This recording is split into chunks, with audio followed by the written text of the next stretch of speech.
Bahrain visa নিয়ে সাম্প্রতিক সময় কিছু গুরুত্বপূর্ণ আপডেট ও সুসংবাদ রয়েছে যা আপনার জানা প্রয়োজন। ভিসা নবায়নের বিশেষ সুযোগ। বর্তমানে বাহরাইনের বাইরে থাকা ছুটিতে দেশে আসা বাংলাদেশি প্রবাসীদের জন্য বড় সুখবর হলো, যাদের ভিসার মেয়াদ শেষ হয়ে গেছে বা যাচ্ছে তারা বাহরাইনে না গিয়েও ভিসা নবায়ন করতে পারবেন। কিভাবে করবেন?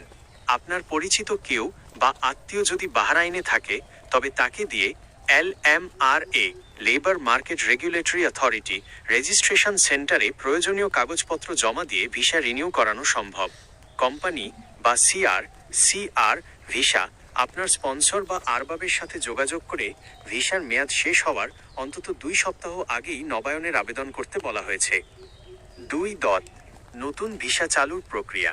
দীর্ঘদিন বন্ধ থাকার পর বাংলাদেশিদের জন্য সব ধরনের ভিসা, ওয়ার্ক, ফ্যামিলি ভিজিট ধাপে ধাপে পুনরায় চালুর বিষয়ে বাহরাইন সরকারের সাথে বাংলাদেশ সরকারের ইতিবাচক আলোচনা চলছে। বাহরাইন কর্তৃপক্ষ জানিয়েছে তারা দক্ষ ও পেশাজীবী কর্মীদের জন্য পর্যায়ক্রমে ভিসা সুবিধা উন্মুক্ত করার কাজ করছে। 3. কনসুলার সেবা ও ডিজিটাল প্রক্রিয়া। ভিসা সত্যায়ন। বাহরাইনে বাংলাদেশ দূতাবাসের পক্ষ থেকে মোবাইল কনসুলার ক্যাম্প এবং ওপেন হাউস ডের মাধ্যমে প্রবাসীদের সমস্যা সমাধান ও ভিসা সত্যায়ন প্রক্রিয়া সহজ করা হচ্ছে। ভিসা। বর্তমানে পর্যটন বা ভিজিট ভিসার জন্য বাংলাদেশিরা অনলাইনে ভিসা আবেদন করতে পারছেন, যা আগের তুলনায় অনেক দ্রুত সম্পন্ন হচ্ছে। জরুরি টিপস।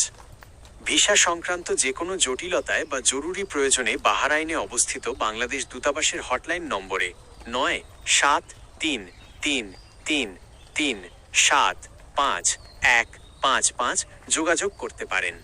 দালাল বা মধ্যস্বত্বভোগীদের খপ্পরে না পড়ে সরাসরি বৈধ নিয়োগকর্তা বা দূতাবাসের মাধ্যমে তথ্য যাচাই করে নেবেন।